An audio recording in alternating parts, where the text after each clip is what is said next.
On my granddaughter's birthday, amidst the crowd's laughter and conversation, my son tugged my sleeve 4 times. I suddenly realized it was the old signal, the secret code we hadn't used in 20 years. And when we met to ask about that signal, my son revealed a truth that shocked me to the point of collapse. That truth contained the crimes of a devil who had been perfectly disguised for years. I truly appreciate you taking the time to listen. Before we go any further, I'd love for you to drop a quick comment and tell me, where are you watching from right now? Certain details have been adjusted for storytelling and educational purposes. The message is what I hope stays with you. The moment my son tugged my jacket sleeve, I didn't look at his face. I looked at my watch, 3:14 p.m., marking the exact second my retirement ended, and my instincts took the wheel. I am Thane Garrison, 66 years old, and after 28 years, wearing a badge for the Oregon State Police, I thought I'd seen every mask a monster could wear. Usually retirement in Portland meant tending to the cedar deck and keeping the squirrels off the bird feeder. But the pressure on my bicep was a code I hadn't forgotten. It was the frantic rhythmic pulse of a man who was drowning while standing on dry land. My son Corbin Garrison is 32 and works as a draftsman, carrying a weight of past mistakes that makes him far too eager to believe in second chances. He stood beside me near the gift table, the air thick with the smell of grilled chicken and the high-pitched chaos of Ria's second birthday party. He gave my sleeve a sharp, insistent tug, his eyes darting toward the center of the yard. I looked over and saw that the party wasn't just a celebration. It was a carefully staged networking event. Standing by the grill was Briar, my daughter-in-law of 3 years, a 34-year-old, who specialized in a specific kind of boutique investment that always seemed to favor the house. She was holding court with our most affluent neighbors, the Millers and the Kensingtons, her posture perfect, and her smile as bright as the expensive Chardonnay glinting in her glass. I took a slow sip of my own drink, the oaky finish doing nothing to settle the sudden vibration in my gut. You spend 30 years hunting wolves and you start to smell the iron in their blood before they even open their mouths. I watched Briar gesture toward a glossy prospectus on the patio table, her voice carrying just enough to reach me over the sound of children laughing. Corbin's fingers tugged my sleeve for the second time, a desperate, silent plea for intervention that he couldn't vocalize. I saw the way Briar leaned in toward Mr. Miller, her expression one of practiced intimacy. She was talking about a limited intake window, a phrase that usually precedes a financial shearing. I moved closer, my analytical mind cataloging the scene with the cold precision of a crime scene investigator.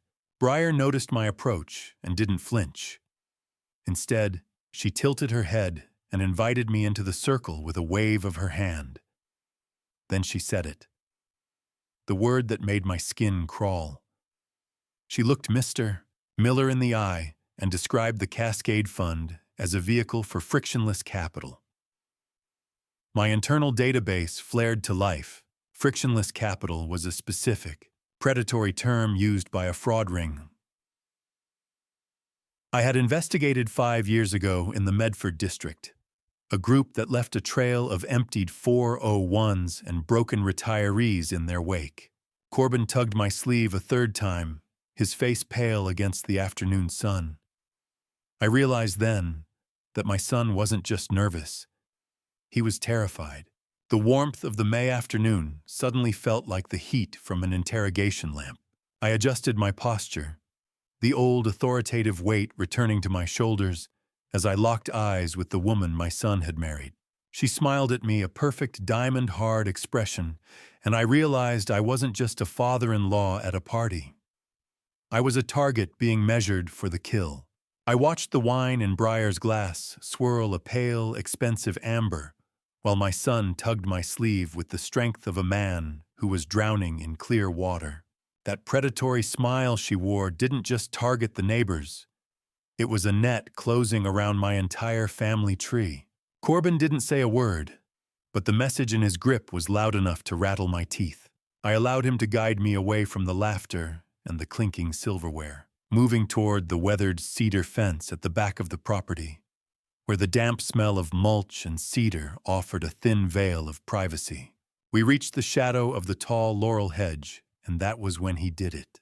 He delivered the fourth tug on my sleeve, a sharp, rhythmic, and desperate pull that bypassed my brain and went straight to my adrenaline.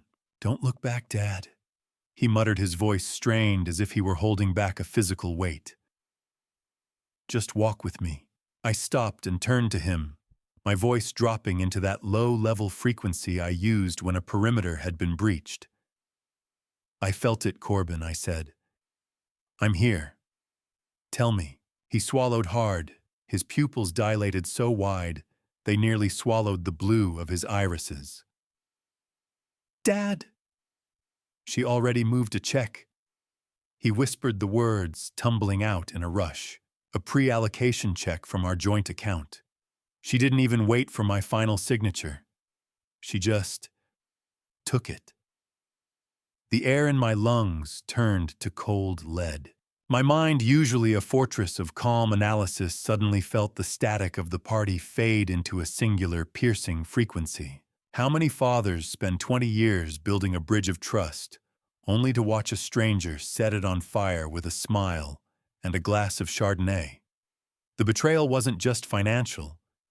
It was a total violation of the sanctuary I had tried to build for him. My memory involuntarily jerked back to a Christmas dinner in 1999.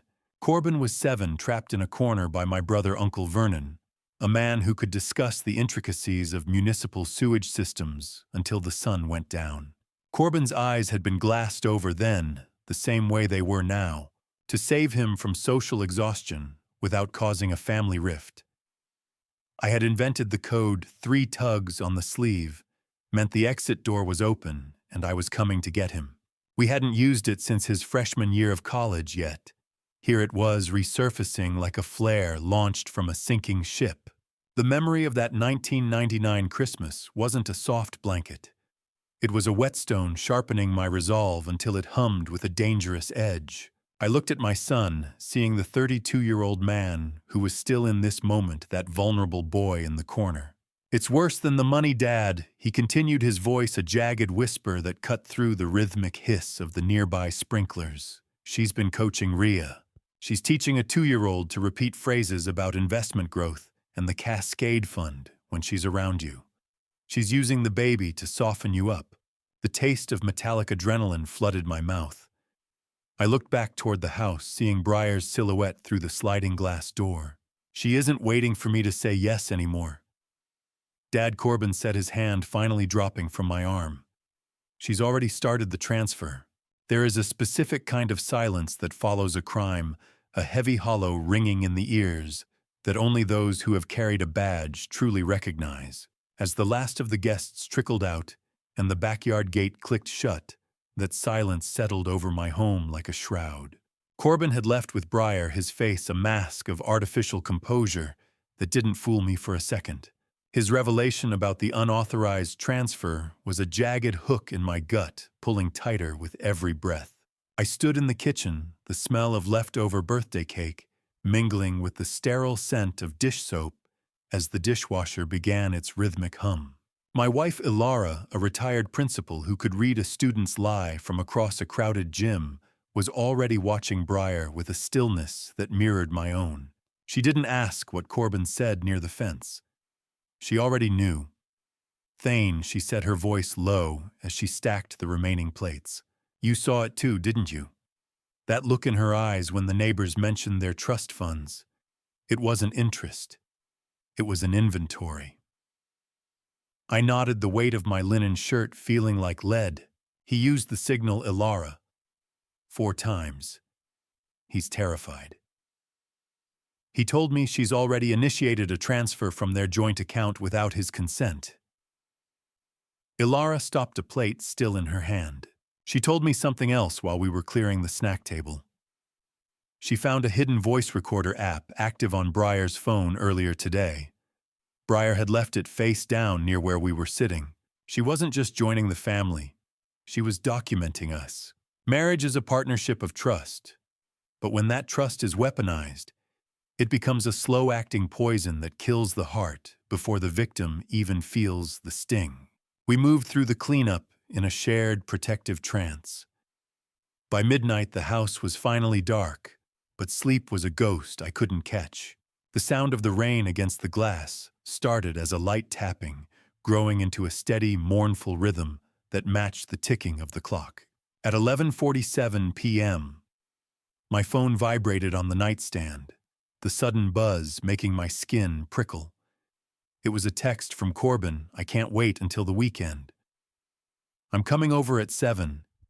Please don't tell Briar. I stared at the message, my thumb hovering over the glass. Whatever she started, Corbin, we're ending it tomorrow, I replied. I retreated to my study, the air here smelling of old paper and the cold metal desk I'd used for 3 decades of casework. The blue light of my phone screen felt like a cold blade in the dark as I logged into my home security interface. I needed to see if the perimeter of my digital life was as breached as Corbin's. My fingers moved with a muscle memory I hadn't used in years, scrolling through the remote access logs. My blood turned to ice. There were dozens of entries over the last 3 weeks, remote logins to my office computer. Using Corbin's credentials occurring at hours I knew my son was asleep. Briar hadn't just been raiding his savings. She had been using his access to mine my own files, my history, and my private financial records. I stared at the security log, my pulse hammering in my throat. As I realized Briar wasn't just after Corbin's savings, she was already deep inside my own financial life. The predator wasn't at the gates. She was already in the vault. I was on my 3rd cup of black coffee when the headlights of Corbin's truck swept across the kitchen wall, not the steady approach of a man coming home, but the jerky, frantic path of someone running for his life. The discovery from the night before that Briar had been hollowing out my digital privacy while I slept had left me with a bitter, metallic taste in my mouth that no amount of caffeine could wash away. I opened the back door before he even reached the porch. The gray Portland dawn was breaking through a relentless cold rain that turned the yard into a blur of charcoal and slate. Corbin stumbled inside, his denim jacket soaked through and clinging to his frame like a second heavy skin. He looked like he hadn't slept in a week. Dark bruised hollows hung under his eyes, and his hands were vibrating with a fine, uncontrollable tremor. I guided him to the kitchen chair, the smell of stale coffee and wet fabric filling the small room. "You look like hell, son," I said, my voice low and level. "I haven't slept, Dad," he replied, his voice cracking as he slumped forward. "Every time I close my eyes, I see my bank account hitting 0. It's like a countdown I can't stop." He didn't just suggest the investment, Dad. "She's already drafted the formal resignation letter for my current brokerage account. She told me she has the mobile transfer queued up on her phone. All she needs is my fingerprint to authorize the final push." The sheer clinical efficiency of the move made my skin prickle. You want to know the difference between a bad investment and a crime? A bad investment makes you feel stupid. A crime makes you feel like you're special. That's how they get the hooks in. Corbin reached into his jacket and pulled out a stack of documents, spreading them across the table. They were glossy, high-end prospectuses for something called the Cascade Private Capital Fund. The paper was thick, embossed with gold foil that caught the dim kitchen light, screaming of exclusivity and high-altitude returns. "She says it's a friends and family allocation," Corbin whispered, staring at the pages as if they might bite him. "She says I'm lucky to even get a seat at the table, that the intake window closes at the end of the month. In my experience, Corbin, the person telling you how lucky you are is usually the one holding the deck," I said, pulling the papers toward me. I felt the weight of his 401k, all $420,000 of his future, hanging in the balance of these 17 pages. The paper felt too expensive. It felt like a funeral program for a rich man's future. My eyes scanned the fine print with a professional hunger I hadn't felt since I handed in my badge. I was looking for the cracks, the small inconsistencies that predators always leave behind. I flipped to the leadership page, my breath hitching in my throat.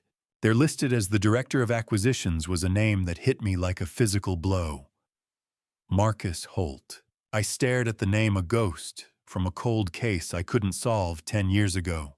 A man who had vanished after orchestrating a regional Ponzi scheme that ruined 50 families. I looked at the name and realized Breyer wasn't just a con artist. She was working for a kingpin. I spread the 17 pages across my mahogany desk like a deck of cards, waiting for the one that would reveal Breyer's hand. The clinical chill of my study, smelling of old paper, and the deep, sweet scent of polished wood usually offered me a sanctuary for thought. Today, it felt like a tactical operations center. Behind the closed door, I could hear the rhythmic, nervous pacing of Corbin in the kitchen, his boots heavy on the linoleum. My son was waiting for a lifeline, but as I adjusted my jeweler's loop, I suspected I was about to find a noose instead. The document was a masterpiece of misdirection. I started with the legal boilerplate, my eyes scanning for the microscopic inconsistencies in font and spacing, that scream of a home office fabrication. "Nice font, Breyer," I muttered to the empty room. Too bad the registration number belongs to a dissolved shell company. The deeper I dug, the uglier it became. Hidden within the dense thicket of legalese was a subscription agreement clause that made my pulse jump. It didn't just ask for an investment. It granted the fund total power of attorney over the investor's entire estate in the event of market volatility. It was a blank check for total financial annihilation. Do you know why scammers use fine print? Because they know the average person's eyes glaze over after the third, whereas, and heretofore. They bet your boredom against your life savings. Most people see a mountain of paper and assume its weight equals legitimacy.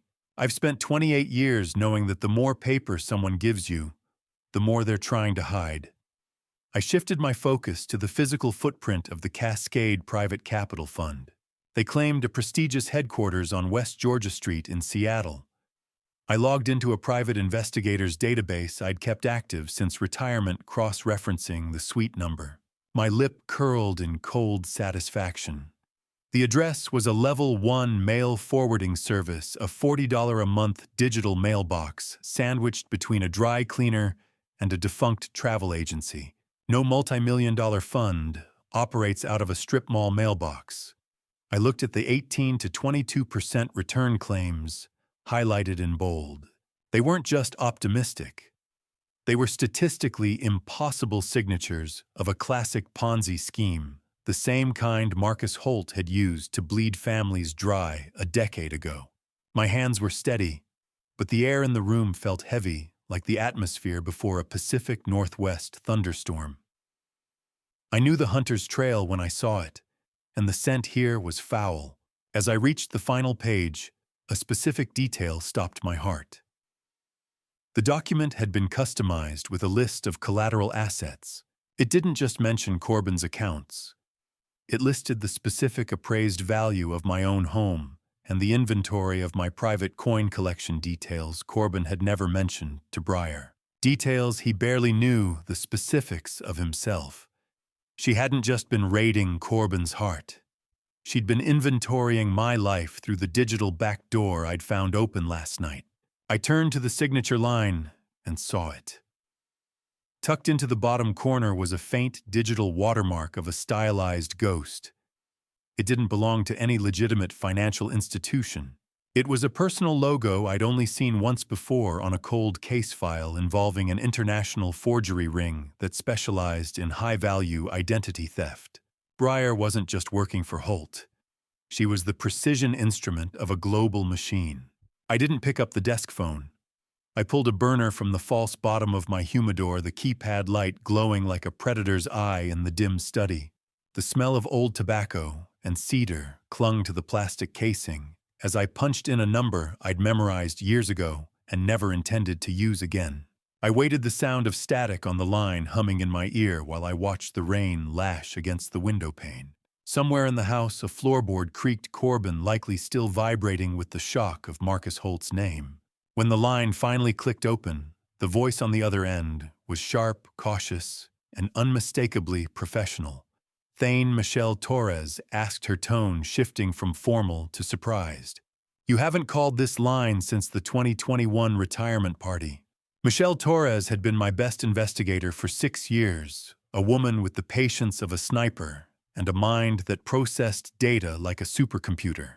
I leaned back into the shadows of my chair, my voice dropping into that low, authoritative frequency. I've got a dry run being repeated in my own living room, Michelle. I need the deep dive. I told her about the ghost watermark I'd found on the Cascade Fund documents. There was a pause, a heavy silence that lasted 3 beats too long. That mark isn't just a signature, Thane, she said, her voice dropping an octave. We've seen it in 3 active Pacific Northwest fraud cases this quarter.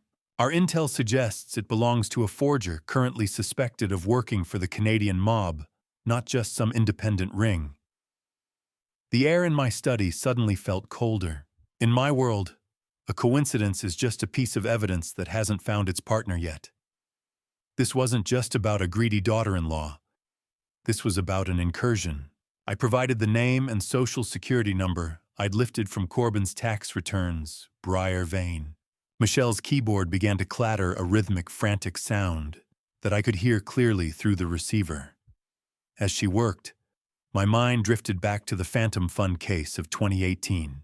We'd chased shadows for months, while 3 families were systematically stripped of their homes and dignity. That was a dry run too, a test of the fences before the real predators moved in for the kill. A clean record isn't a sign of innocence, Thane Michelle muttered, as the search results populated. It's a sign of a high-budget janitor. Briar Vane's digital footprint is scrubbed so white it's blinding. No social media before 2015, no credit history before she moved to Portland. Check the aliases, I told her, my jaw tightening. Look for Sudbury or Mississauga connections. I knew the pattern. Then she went silent. That particular professional silence that meant she'd found the first hole in the lie. I could hear her breathing change, the rhythmic clicking of the mouse slowing down. Thane, look at this, she whispered. Briar Vane's current Oregon driver's license was issued using a birth certificate that was reported stolen from a hospital fire in Ohio 10 years ago. She paused, and I felt the hair on my arms stand up. The woman in your house isn't Briar Vane. I just pulled the death certificate from the national database. The real Briar Vane died in a car accident in 2014. My heart hammered against my ribs, a dull, thudding warning. Stay away from her, Thane. You're living with a ghost. The ghost in my living room had a name, a 3-year marriage, and a daughter. But according to the state of Oregon, she was nothing more than a digital echo of a woman buried in a rain-soaked cemetery a decade ago. I stood by the window of my study, watching the gray Portland rain streak against the glass. The news Michelle had delivered felt like a physical weight, a cold draft that had finally found its way under the door. I could hear Corbin's muffled voice from the kitchen, probably talking to himself or nursing that cold cup of coffee, completely unaware that the woman he loved was a phantom. Michelle's voice crackled through the burner phone, detailing the real Briar Vane's 2014 car accident in Sudbury. It had been a messy affair, a late-night slide off a bridge that the local authorities never quite put to rest. If Briar is a ghost, then who is the woman holding my granddaughter? I asked, my voice a jagged whisper. She's a ghostwriter. Thane Michelle replied, the sound of digital rustling following her words. Someone who rewrites lives for a living. This isn't just identity theft. It's a total immersion. The nausea I felt was visceral, a slow churning in my gut, as I realized that every intimate moment, every shared plan, and every memory my son possessed was built on a foundation of skeletal remains and professional forgery. My mind flickered to the entry twist. The Sudbury crash report had holes large enough to drive a truck through. There were no witnesses, and the body had been burned beyond easy recognition. It occurred to me with a surge of professional coldness that the imposter didn't just steal a name. She might have cleared the path for the theft herself. How do you tell a man that the woman who sleeps beside him every night is a shadow wearing the skin of a dead girl? I watched dust motes dancing in the singular shaft of light, piercing the dim study, feeling the isolation of the truth. Michelle shifted gears, her tone sharpening as she pulled up the Eugene Martinez file. Eugene was a 71-year-old decorated veteran, a man of discipline and habit, who had been systematically groomed by a boutique wealth management firm where the imposter once worked. She had been his light, his emotional support after his wife passed, and then with surgical precision, she had presented the limited window for a life-changing investment.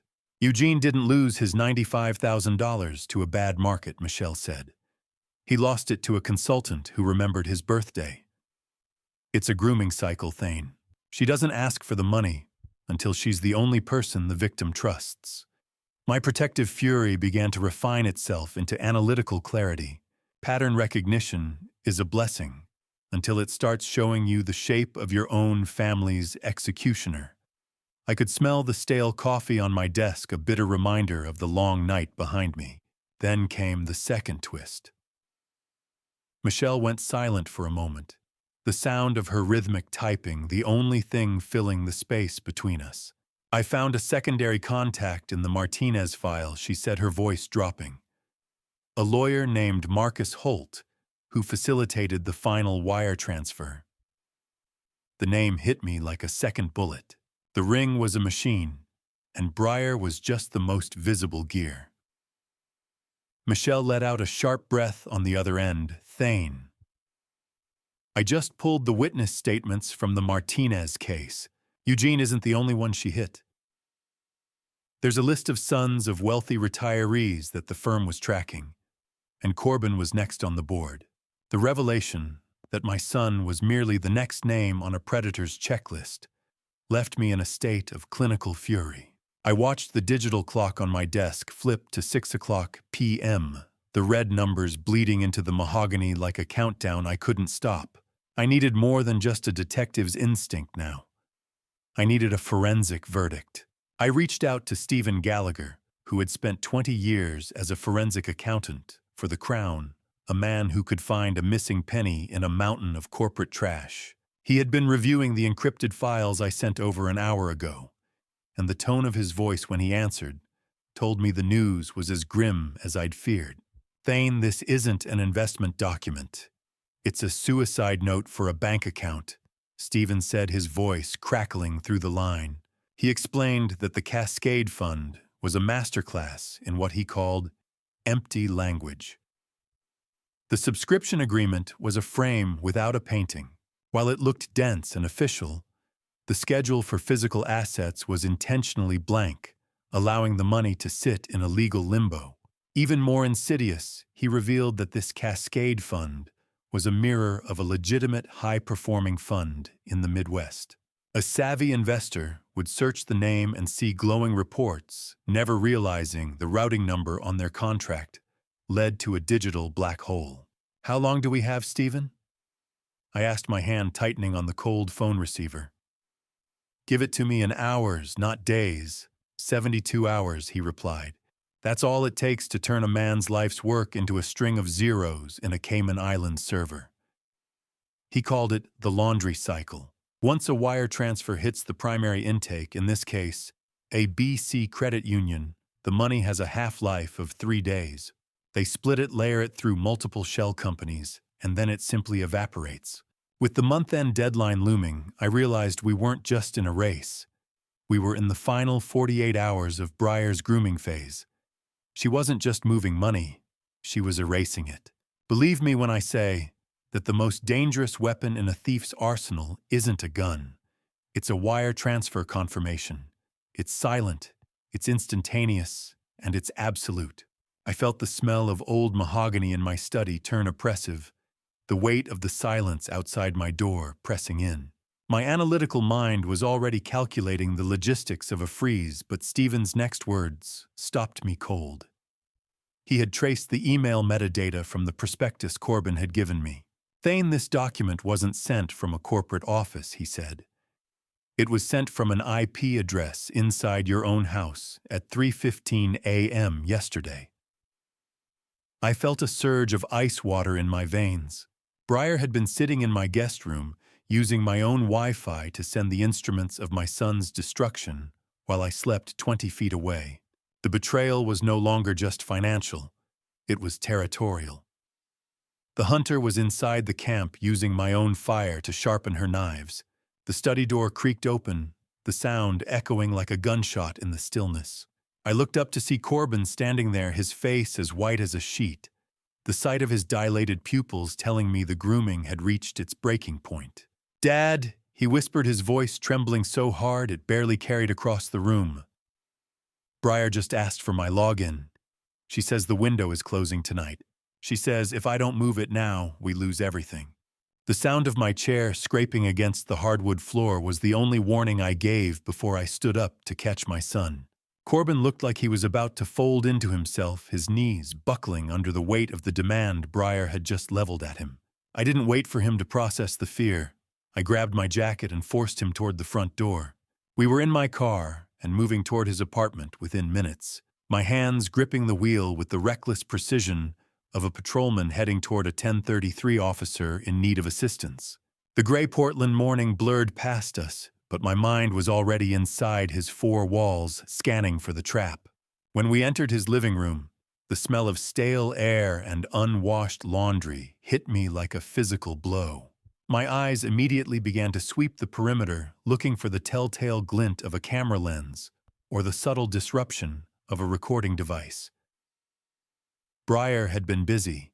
The space had been subtly rearranged into a theater of productive anxiety. Stacks of glossy, fake financial magazines were fanned out on the coffee table, and an opportunity board stood in the corner covered in charts and upward-sloping lines. I forced Corbin to sit on the sofa, making him put his phone face down as it vibrated incessantly with incoming texts. "Put the phone down, Corbin." I commanded, my voice dropping into the flat, authoritative tone of a lead investigator. "You are not an architect right now. You are a witness." He looked at me, his hands shaking so hard he had to tuck them under his thighs. "She says if I don't do it now, we lose everything," he whispered. "The house, the school fund for Rhea, everything." I knelt in front of him, forcing him to meet my eyes.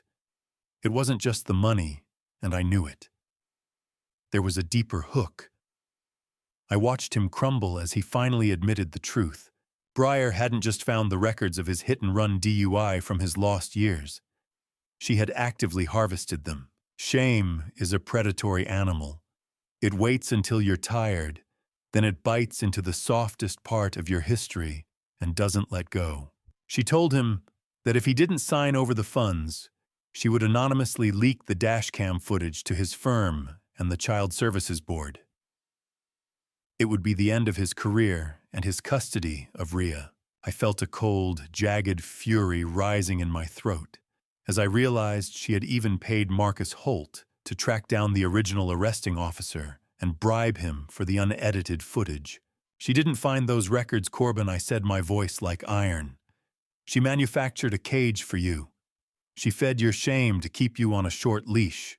The woman he loved hadn't just built a life with him. She had built a prison with glass walls." Corbin looked at the wall clock, the rhythmic ticking sounding like a hammer on a nail. "He'll be here at noon. Dad," he said, his voice a hollow reed. Breyer scheduled a notary to come by and finalize the liquidation papers. She told me he's a close family friend who handles all her sensitive legal work. She called him Marcus. My blood turned to ice as I realized the kingpin wasn't just pulling strings from the shadows anymore. He was coming to the front door. The realization that Marcus Holt was walking toward my son's front door turned the drive home into a blur of cold, focused adrenaline. If they were hitting Corbin this hard, applying pressure to every fracture in his history, then my own house was likely already compromised. I returned home late Tuesday night, the Portland rain slicking the driveway into a dark mirror. I had left Corbin under Ilara's watchful eye, at a secure location, a friend's cabin where the perimeter was clear and the phone lines were dead. Stepping into my own study, the air felt heavy, as if the room itself was holding its breath, while I reached for the hidden keypad behind the first edition Hemingway.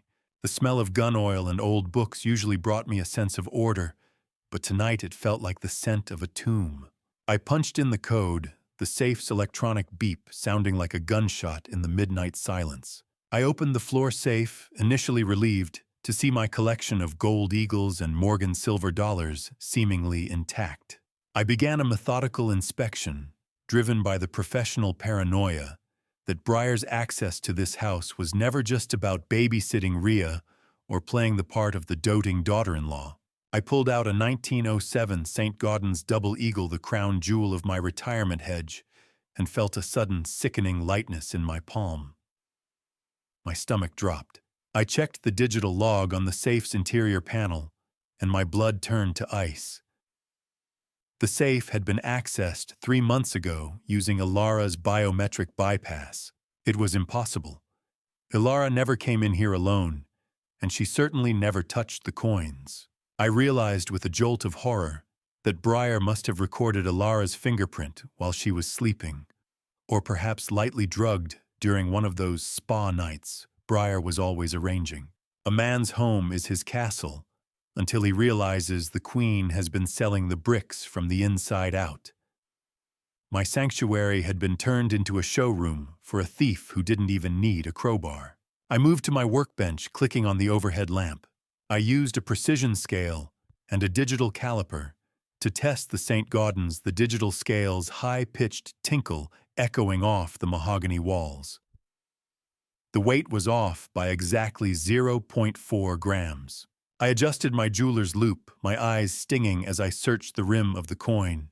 There they were, the microscopic tooling marks, the same ghost signature I had found on the Cascade Fund documents. It was a high lead core Chinese counterfeit, a perfect visual replica that held absolutely no value.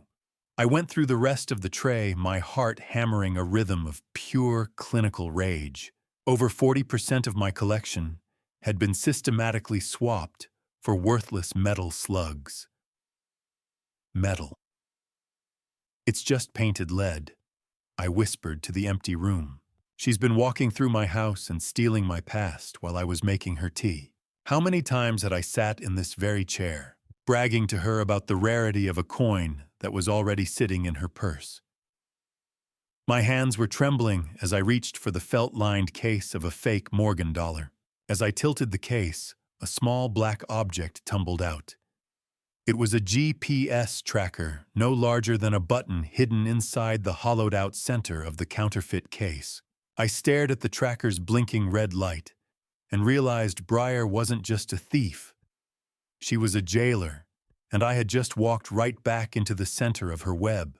The phone in my pocket buzzed the vibration, feeling like an electric shock against my leg, but I didn't answer it. My eyes were fixed on the tracker's blinking red light, a silent confirmation that the woman my son loved had turned our lives into a controlled experiment. I spent the rest of the night in a state of icy clinical rage, calculating every move she had made while I was playing the part of the doting grandfather.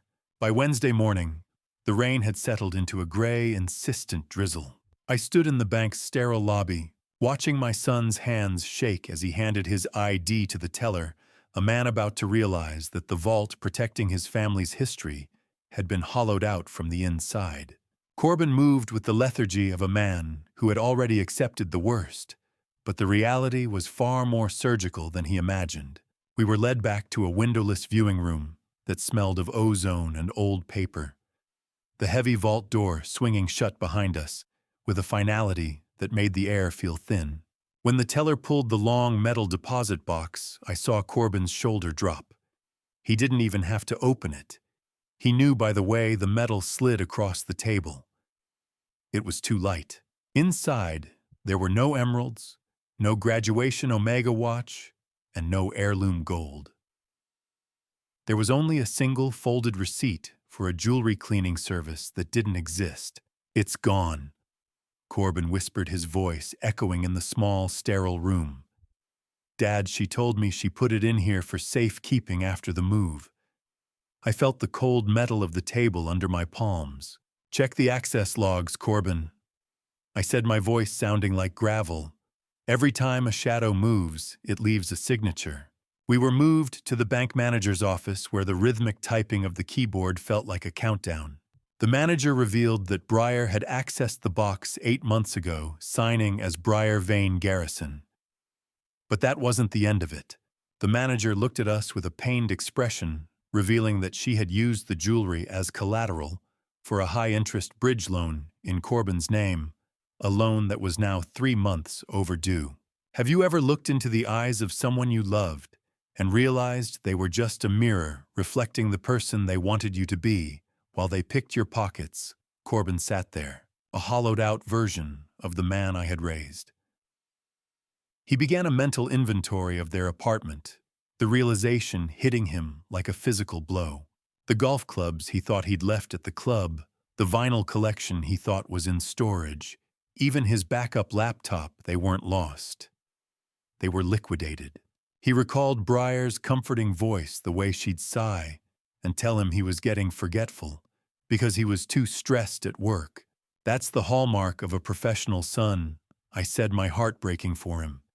They don't just steal your things, they steal your confidence so you won't look for them. The ink on the final document the manager handed us was blue, simple, and final. It was a pawn slip Corbin found tucked in the corner of the empty box for his grandmother's wedding ring. It was dated the very morning of their first wedding anniversary. Corbin dropped the slip, his face twisting into a mask of pure, unfiltered rage. She didn't just take the money, Dad, he said, his voice cracking. She took my mother's memory and sold it for $40 a month.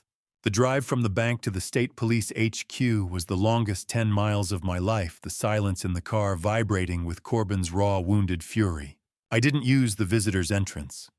I swiped my retired officer's badge at the side gate, the heavy magnetic lock clicking open like the jaws of a trap finally being set.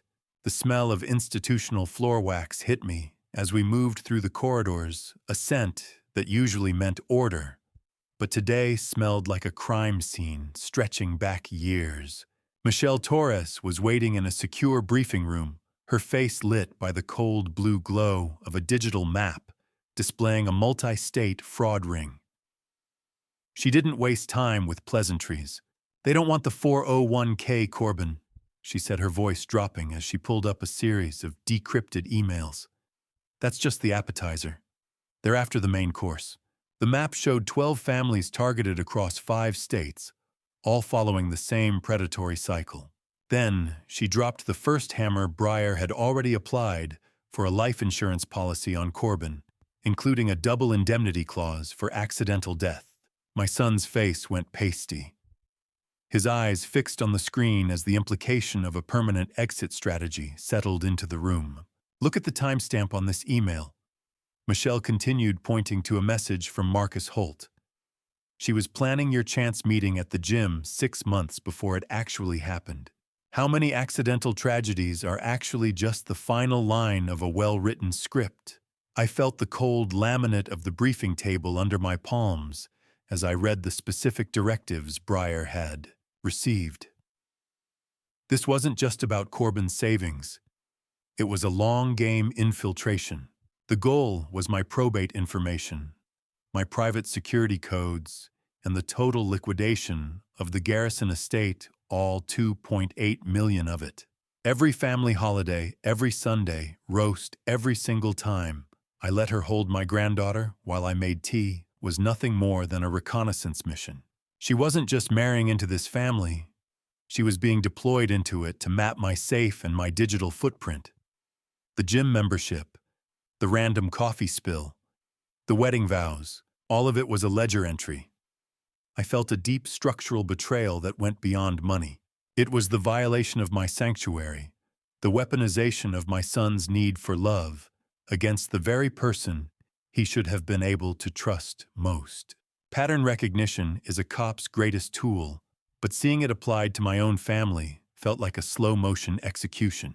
Michelle tapped a final key, bringing up a grainy surveillance photo from a park. It showed Breyer meeting with a man whose face made my pulse hammer against my ribs.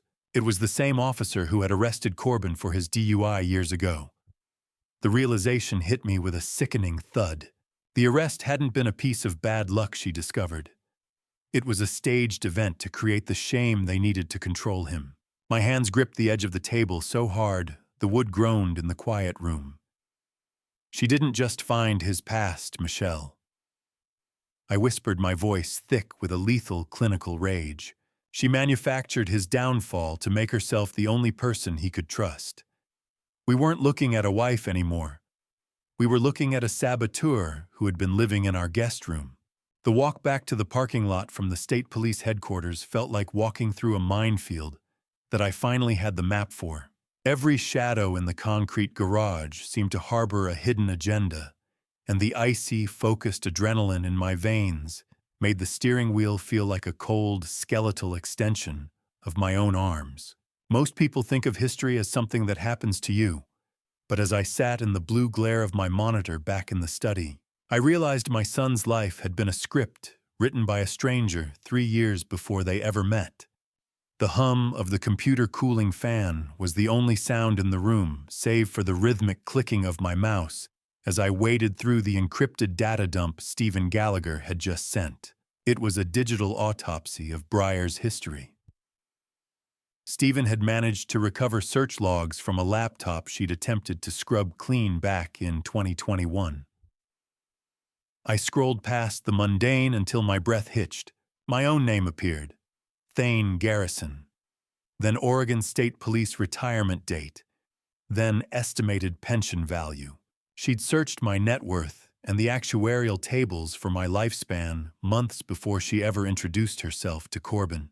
My son wasn't the target. He was the weakest entry point into the estate I'd spent 30 years building. My gut twisted with a clinical horror. There was even a secondary target list, specifically naming my wife Ilara. Breyer had been mapping out ways to create a rift between us, preparing to isolate me if the angle with Corbin failed to yield the keys to the vault. She didn't fall for his smile, Stephen. I muttered to the empty room, the smell of stale coffee lingering like a bad memory. She fell for my actuarial tables. How do you tell a man that the most beautiful coincidence of his life was actually a trap set by a woman who had already spent 100 hours studying his morning coffee routine? The data showed. She joined Corbin's gym exactly 2 weeks before their meet cute at the juice bar. She had set Google alerts for his social media check-ins and used a fitness app to track his jogging routes until she knew his pace better than he did. The random spill of her protein shake that started their first conversation wasn't a clumsy accident. It was a timed tactical insertion, as calculated as a SWAT team breach. 4 months of stalking just to say hello. That's not romance. It's a siege. The date on the search query was October 14th. 11 months before the wedding. The hunt started before the prey even knew the season was open. I felt my paternal fury sharpening into a lethal protective focus.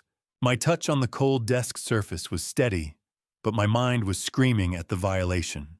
I reached a folder of images recovered from a deleted cloud drive and felt the hair on my neck stand up. One photo showed Breyer standing on the sidewalk outside my house a full year before she married my son. She was holding a floor plan of the neighborhood, her eyes fixed on my front door with the hunger of a wolf. I zoomed in on the photo, my heart hammering against my ribs. She wasn't alone. She was holding the hand of a man whose face was blurred by motion, but whose signet ring I recognized instantly. It was the same unique heavy gold band I'd seen on Marcus Holt during a brief, tense deposition a decade ago. The ghost wasn't just in the machine. He was standing on my curb. The walk from my study to the kitchen felt like moving through a house that was no longer mine, but a crime scene I hadn't finished processing. I sat in the parking lot across from the coffee shop, the headset in my ear crackling with the ambient noise of a crowded cafe and the heavy rhythmic thumping of my son's heart. Through the window of Stumptown Coffee, I watched Corbin approach the corner table where Briar sat, her posture as poised and predatory as a hawk. The smell of roasted beans and wet raincoats seemed to drift through the receiver, or perhaps my mind was simply filling in the gaps of the institutional gray afternoon. Corbin took a seat, his phone recording every vibration from his front shirt pocket. I listened as he began his performance, his voice pitched in that specific submissive tone of an apologetic husband. "I'm sorry for the hesitation, Briar," he said, and I could hear his shallow, controlled breathing. "I just wanted to make sure we were doing what's best for Rhea." Briar didn't miss a beat. Her manicured nails tapped the table with a sharp, rhythmic click that sounded like a ticking clock. "It's okay, honey," she replied, her voice smooth as silk. "High net worth moves like this are always a bit scary the first time." Sensing the imminent payday, she dropped her guard, detailing the Cascade private capital structure with a terrifying, predatory grace. She leaned in closer, whispering that the notary who would sign the final documents was a close family friend named Marcus.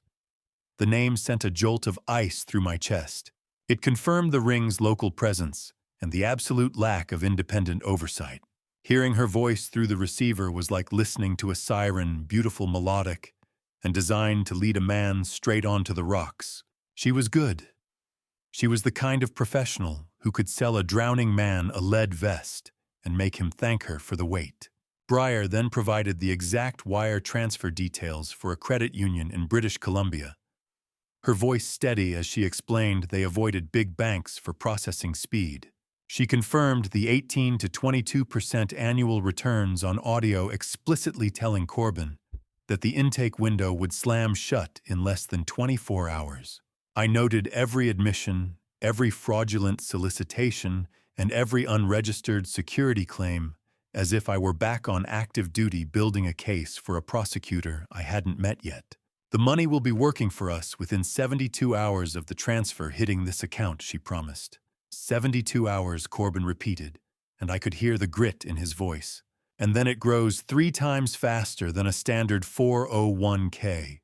How many times had she sat across from a victim and watched the hope in their eyes while she planned their bankruptcy?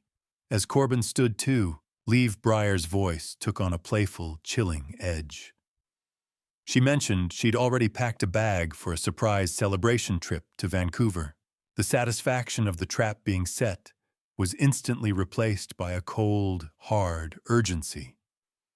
She wasn't just planning a vacation. She was ready to flee the moment the wire cleared. Corbin walked out into the rain, his face deathly still as he passed my car without a glance. He reached the sidewalk and whispered into the hidden mic, the sound of an espresso machine hissing in the background of the recording, finally cutting out. "She's ready, Dad. She's already got the passports in her purse." The drive back to my house was a hollow exercise in forced composure. Beside me, the recording in Corbin's pocket felt like a live wire humming with the predatory details of Briar's exit plan. I didn't say much. I couldn't. My mind was already racing past the wire transfer toward a darker possibility that had been flickering in the periphery of my professional intuition for weeks. There is a specific kind of cold that starts in a detective's gut when he realizes the family tree he's been watering is actually made of plastic and lies. When we walked through the front door, the smell of lavender baby lotion greeted us, a scent that should have been comforting, but now felt like a floral shroud over a crime scene. Rhea, my 2-year-old granddaughter, was a bundle of curls and innocent laughter, who had no idea she was the primary leverage in a multi-million-dollar war. She was playing on the rug with a set of wooden blocks, the sharp, clattering sound echoing against the hardwood floors. I sat in my armchair and watched her with a clinical eye I usually reserved for witness statements. I recalled the emergency birth at a small hospital 3 hours away, a frantic night, where Briar had aggressively refused to provide the Garrison family's genetic history for the medical records, citing some vague privacy concern. Now I noted the discrepancies. Rhea lacked the Garrison height that had defined our men for 4 generations. Her eye color and earlobe structure traits I knew were dominant in our line were completely absent. "She's getting so tall, Briar." I remarked, my voice steady despite the hammering in my chest. "She doesn't have that classic Garrison height, though." Briar barely looked up from her phone, her manicured fingers flying across the screen. "Genetics are a roll of the dice, Thane. You know that." She stood up and reached into her diaper bag, and as she pulled out a rattle, I saw the edge of several documents. My heart stopped. They were Canadian travel consent forms already filled out and forged with Corbin's signature. How far would a predator go to ensure their leverage? Would they steal a child's bloodline just to keep the ransom high? I've seen men killed for a few $100s.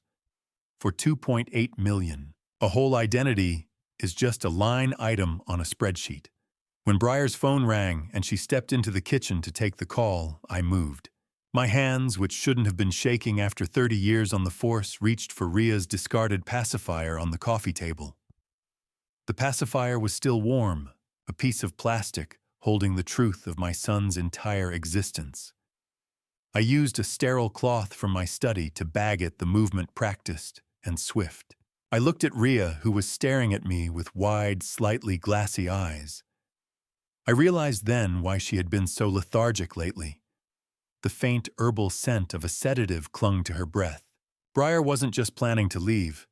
She was ensuring the cargo remained quiet. I retreated to my study and locked the door. I logged into a secure lab portal I'd used during my private consulting years and initiated a 72-hour rush paternity comparison against the sample Corbin had provided during his last physical. I clicked confirm on the lab request, my heart hammering against my ribs as I looked at the countdown timer, 72 hours, until I found out if my granddaughter was even a Garrison at all. The 72 hours felt like a lifetime, each second ticking by with the weight of a gavel striking the surface of my soul. I sat in my study, the smell of old paper and stale anxiety hanging in the air like a fog I couldn't navigate. My eyes were fixed on the monitor, my hands cold as I watched the refresh icon spin on my laptop screen. A small, silver circle that held the power to delete 2 years of my son's life with a single percentage point. When the encrypted file finally bloomed into clarity, the world seemed to stop spinning. The lab results were stark, clinical, and absolute, a 0% probability of paternity. Corbin was not Ria's father. I felt a sickening weight settle in my chest, the kind of heavy, airless pressure I'd only felt at the most grisly crime scenes. 0. It was a clean break. A total fabrication. She didn't just steal his money. She stole his bloodline. As I dug deeper into the technical breakdown of the alleles, a darker suspicion began to take shape. I cross-referenced the markers with the data Michelle had provided on the ring's known associates. My pulse hammered as I found a partial match between Ria and the forger's lineage. It was a factory setting. The ring wasn't just stealing lives, they were literally breeding the leverage they needed to hollow out men like my son. A paternity test doesn't measure love. It just measures the distance between two people's cells. But in a court of law, that distance is an ocean. I heard the ticking clock on the mantel sounding like a countdown to an execution. I called Corbin into the study. He walked in with a hopeful, questioning look that I had to extinguish with a single glance. I showed him the monitor. He didn't scream or rage. He simply collapsed into the cold leather chair, his ragged breathing the only sound in the room. The silence was heavy with the sound of a man's heart breaking into jagged pieces. "She's not mine, Dad." He whispered, his eyes red and unfocused. All this time I was just a placeholder. I watched him struggle with the existential gravity of the lie, the realization that every midnight feeding and every first step had been part of a long-game performance. If a man builds a house on a foundation of sand, but fills it with a lifetime of warmth, is the home any less real when the tide comes in? Corbin answered that question himself. He looked up, his face hardening into a fierce, defiant mask I hadn't seen since he was a boy, defending a friend on the playground. "It doesn't change a thing," he said, his voice regaining its steel. "I'm the one who held her when she had the fever. I'm her father. Period." He then revealed a detail that made my professional blood run cold.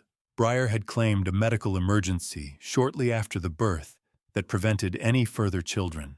It was a move to ensure Rhea remained the sole undisputed heir to my estate. The premeditation was a suffocating shroud. Corbin stood up, wiping his eyes with a shaking hand, his resolve as sharp as a razor. "If she thinks she can use a lab report to take my daughter to Canada, she's forgotten whose son I am." The drive to the federal building was the longest silence we'd ever shared, the DNA report sitting between us on the console like an unexploded bomb. I watched my son out of the corner of my eye, seeing the way he gripped the door handle until his knuckles were ivory white. He didn't look shattered anymore. He looked forged. The steel doors of the federal building closed behind us with a pneumatic hiss that sounded exactly like a prison gate, only this time I was the one making sure the right person ended up on the inside. We were led deep into the interior, through corridors that smelled of institutional coffee and nerves, until we reached a secure war room. Michelle Torres was already there, standing beside Agent Vance. Agent Vance was a tall, lean man with the tired eyes of someone who had seen too many life savings vanish into thin air, and he looked at my son like a piece of evidence he couldn't afford to break. The room was dominated by digital maps on the wall, glowing with the heat signatures of a multi-state investigation. "We've been chasing this cell for 18 months, Vance said, his voice as dry as parchment. "Your son just handed us the keys to their kingdom." He played the audio recording from Stumptown Coffee, the sound of audio feedback making me wince, but the words were clear enough to hang a dozen men. Breyer's voice, detailing the wire fraud, was the smoking gun they needed. However, Vance's expression remained grim. He revealed that while they had flagged Breyer's passport at the Canadian border, they were legally hamstrung until she either attempted to cross or signed the final fraudulent documents scheduled for the morning. How do you breathe normally when you know the woman sleeping 3 feet away is a viper waiting for the sun to rise? That was the question hanging in the air as Vance outlined the tactical plan. It was a 3-pronged raid scheduled for 8 a.m. Friday. Corbin's apartment, Marcus Holt's legal office in Seattle, and the residence of their primary forger. "Corbin, you have to go back," Vance said, leaning over the cold metal table. "You have to be the man she thinks she's already broken." One more night of normal. I felt a surge of protective fury, but I knew the man was right. In a tactical operation, the silence is never empty. It's filled with the variables you haven't accounted for yet. If she smells the FBI, she won't go to the bank. She'll go for the border, and she'll take the girl with her. The pressure of the 72-hour window was crushing now, a physical weight on my shoulders. Then Michelle tapped a key, and a new flight manifest appeared on the screen. She unmasked a private charter flight booked for 11 a.m. Friday from a small private airfield. It was paid for in cash by a Diana Voss. "That's her," I whispered. "She's not waiting for the bank transfer to clear. She's leaving as soon as the signature is on the paper." The arrest window wasn't just tight. It was a needle's eye. Vance looked Corbin dead in the eye, his voice dropping to a low, lethal register. "If she takes that child and reaches that airfield before we breach, she's gone. You cannot fail tonight." The walk back to the parking garage felt like stepping into the cold air before a dive. I had spent my career learning that the most dangerous moment isn't when you're in the dark. It's when you finally think you've seen everything, and you let your guard down for one heartbeat. By the time I arrived home at 6 o'clock, a deceptive sense of control had settled over me. I retreated to my study, the blue light of the monitor illuminating the final investigative logs I was syncing with the FBI's cloud server. My hands were steady, my mind already cataloging the victory. Ilara and I shared a tense dinner, the clinking of silverware against china, the only rhythm to our hushed conversation about the psychological parent doctrine we would need to secure Ria's future. "Tomorrow morning, Alara," I said, leaning back with a sigh that felt far too much like relief.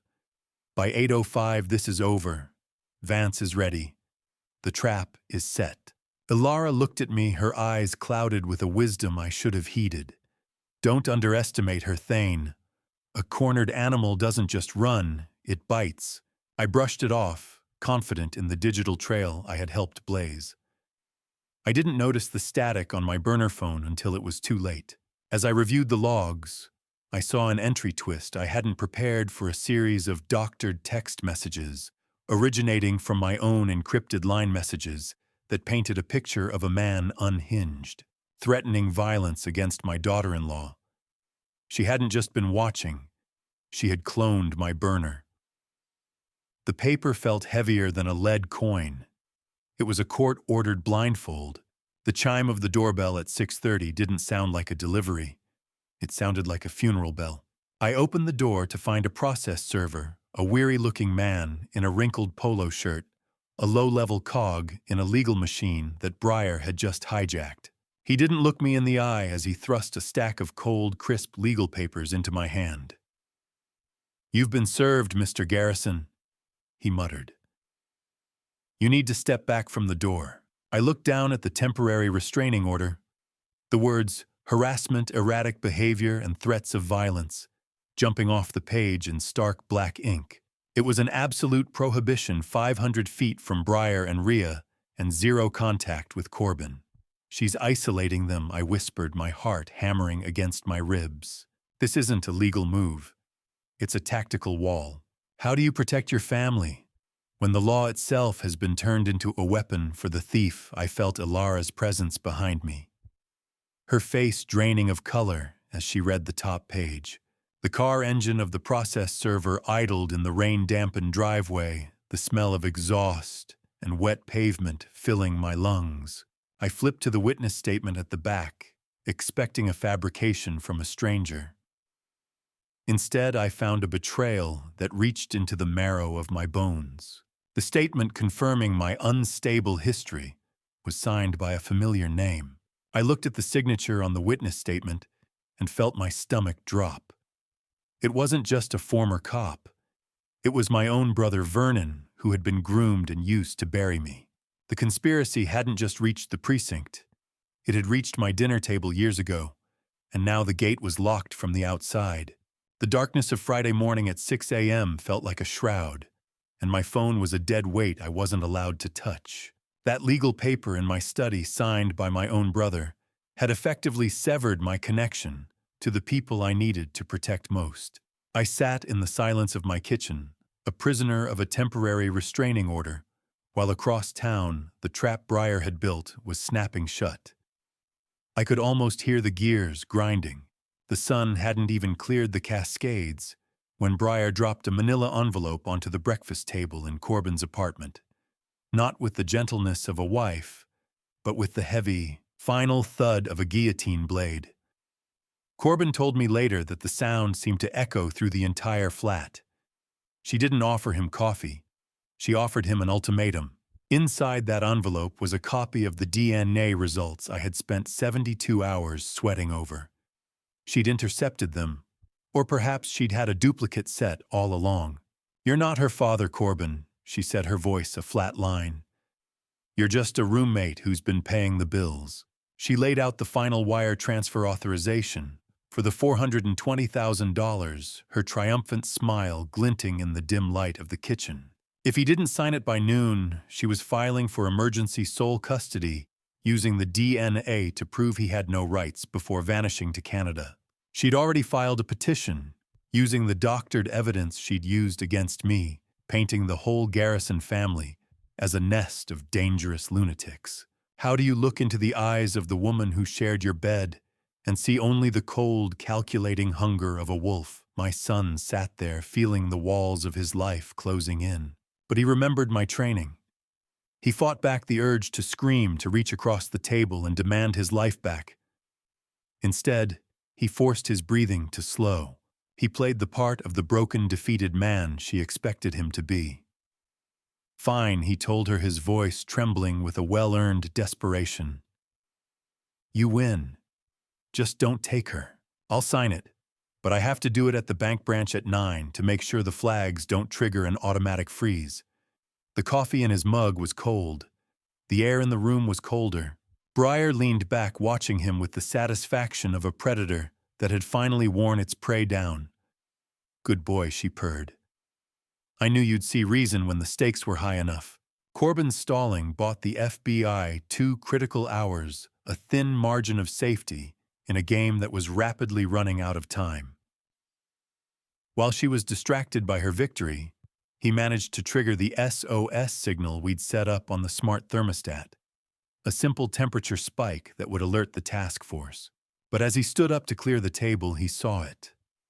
A small, flesh-colored bud in her ear glinting as the morning light caught the plastic. She wasn't just acting on her own. She was being coached in real time. Marcus Holt was in her ear, directing the kill from a nearby vantage point. Briar tapped her earpiece and smiled, a look of pure triumph that made Corbin's skin crawl. Marcus says the notary is 10 minutes away, she said. We don't need the bank, Corbin. We're doing this here. I watched the grain of the video feed from the smart doorbell vibrate as heavy, silent boots moved into the stairwell. The federal hammer was finally in the air. And Briar had no idea the ceiling was about to collapse. I was legally barred from being within 500 feet of that apartment. But Michelle had opened a digital window for me, a secure link that let me monitor the silent swarm of tactical teams saturating the complex. On my monitor, heat signatures moved like ghosts through the rain-drenched shadows of the hallway. Inside the apartment, Corbin was a statue of forced calm, distractedly bouncing Rhea on his knee, while a cartoon jingle played with mocking cheerfulness in the background. Briar paced the length of the living room like a hungry cat, her manicured fingers twitching every time she glanced at the window. He's just pulling in now, Corbin. She said, her voice tight with a predatory greed she could no longer hide. Get the pen ready. I need to change her diaper first. Briar Corbin countered, his voice steady even as 82 heartbeats per minute thudded against his chest. Just give me a second. I saw the entry twist clearly on the high-definition perimeter. Cam, the notary arriving in the black sedan, wasn't a civil servant. He was a man built like a fire hydrant, wearing a suit 2 sizes too small and carrying a briefcase that likely held more lead than paper. As he stepped out, the jacket pulled tight, revealing the unmistakable print of a concealed weapon. The celebration trip to Vancouver was never meant to have a return flight for my son. Before I show you what was actually inside that briefcase, are you still with me? Comment 1 word for what you're feeling right now, so I can see how you're reading this. Please note, what follows contains recreated details for narrative purposes meant to convey the core message of vigilance. If this crosses your comfort line, you can leave now. The notary reached the threshold of the building.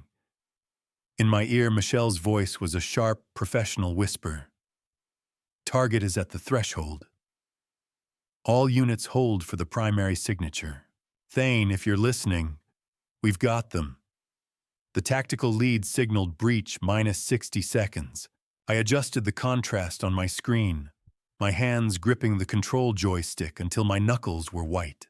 How many families had been destroyed by this exact sequence of events before we stepped into the line of fire? I felt a jolt of cold recognition as the camera panned to the street corner. There, parked 2 blocks away, with its headlights off, was my brother Vernon's car. He wasn't just a witness. He was the getaway driver, the final piece of a betrayal that made my gorge rise. Tactical agents stacked up against the wall outside Corbin's door, their weapons at the ready, black-clad shadows against the beige apartment wallpaper. Briar reached for the deadbolt, a triumphant smile lighting her face as she prepared to welcome the end of our family's history. Come in, she called out, her voice melodic and deadly. Let's get this over with.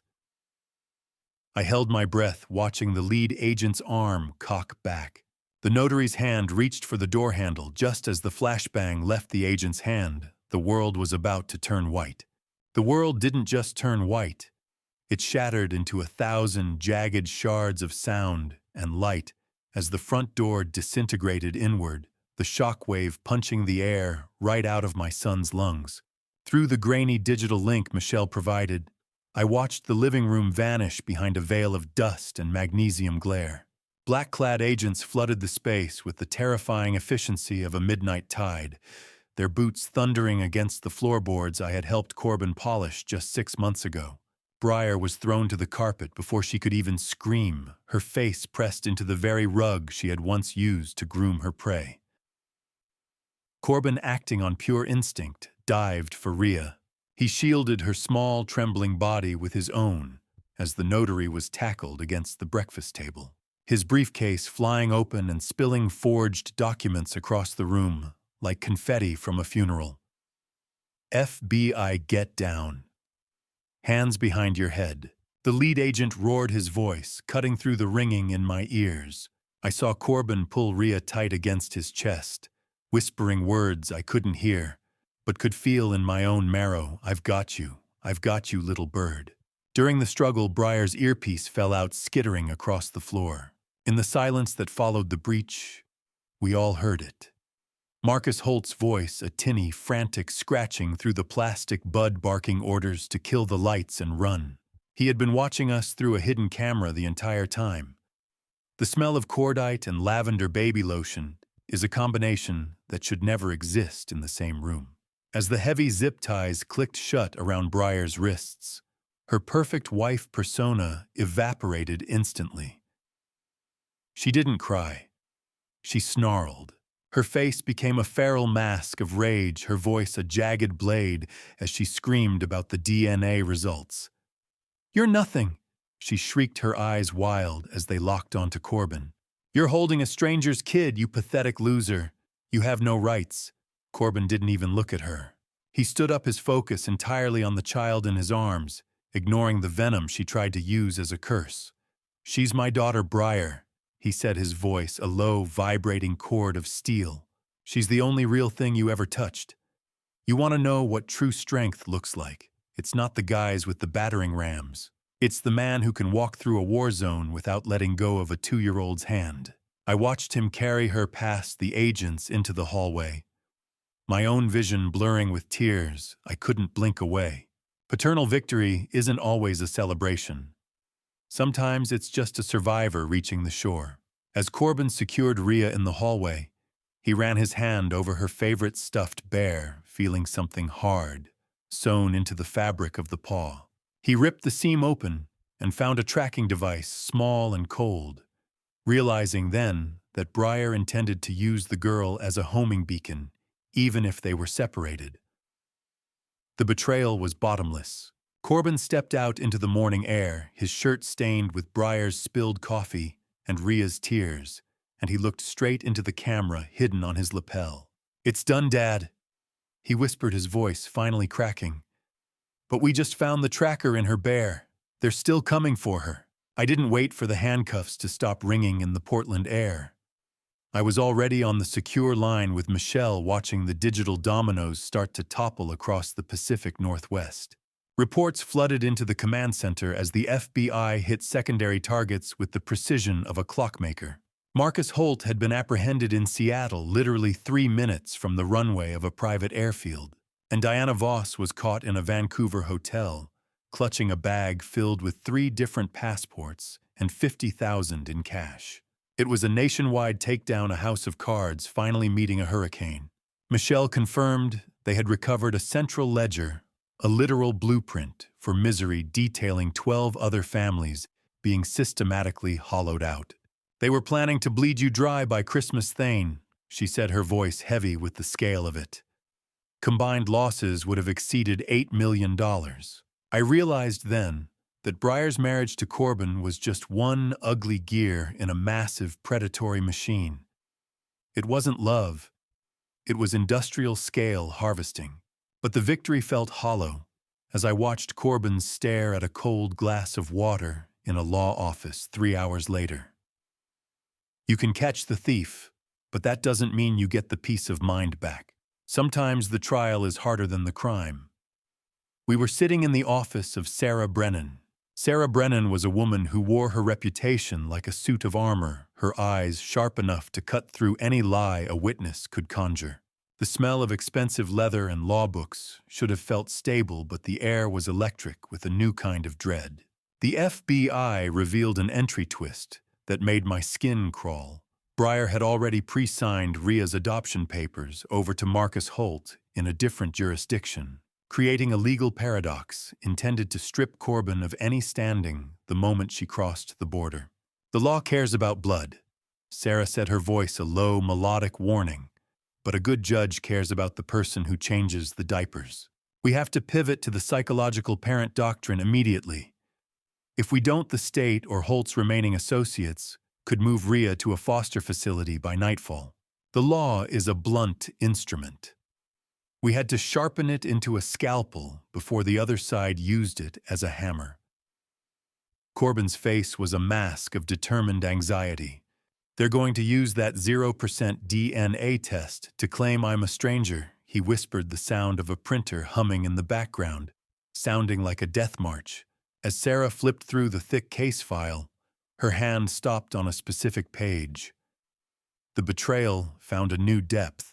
She discovered that Breyer's emergency custody petition, the one meant to bury us, had been notarized by my own brother Vernon 2 weeks prior.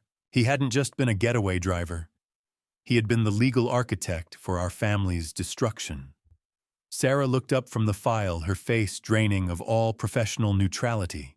"Thane, there's one more thing," she said, her eyes fixed on a social security number at the bottom of a medical release. Breyer filed these papers under a different identity, one that belongs to a woman in Ohio who is still very much alive and has been looking for her kidnapped daughter for 18 months. The room went silent, the distant city sirens the only sound left in a world that had just reinvented its own horror. The silence of the Multnomah County Courthouse on Monday morning was deafening, a heavy pressure that seemed to hum in the very marble of the walls. I adjusted the knot of Corbin's tie as we stood before the towering bronze doors of the courthouse, his hands steady for the first time in a week, while a sea of reporters waited like vultures for the fall of the Garrison name. The taste of bitter courthouse coffee lingered on my tongue, a reminder of the long hours spent with Sarah Brennan prepping for this moment. We weren't just here to fight a fraud. We were here to save a child from being swallowed by a legal void. I gripped the cold wooden railing as we navigated the gauntlet of the lobby, the sight of the bronze statue of Lady Justice feeling more like a threat than a promise. We were led into the private chambers of Judge Holloway. Judge Holloway was a woman with silver hair and eyes like polished granite, someone who had seen 1,000 broken homes and had no patience for anything but the absolute truth. Sarah didn't waste a second. She laid out the autopsy of Breyer's identity, revealing the stolen Social Security number that belonged to a living woman in Florida. "This isn't just about custody, Your Honor," Sarah said, her voice echoing in the small room. "It's about a ghost trying to claim a living child." However, the air in the room shifted when the opposing counsel presented their own motion. From her jail cell, Breyer had attempted to appoint Marcus Holt as Ria's legal guardian, claiming he was the biological father to circumvent Corbin's standing. It was a tactical strike intended to sever the Garrison line entirely. The courthouse air was thick with the smell of floor wax and old secrets, a place where families are either mended or dismantled by a single stroke of a pen. I watched Holloway's face, searching for a crack in the granite, but she remained unreadable. "Mr. Garrison, the law is interested in facts, not your professional history as a detective," she said, her eyes shifting to Corbin. Sarah then invoked the psychological parent doctrine, the pivot we'd bet everything on.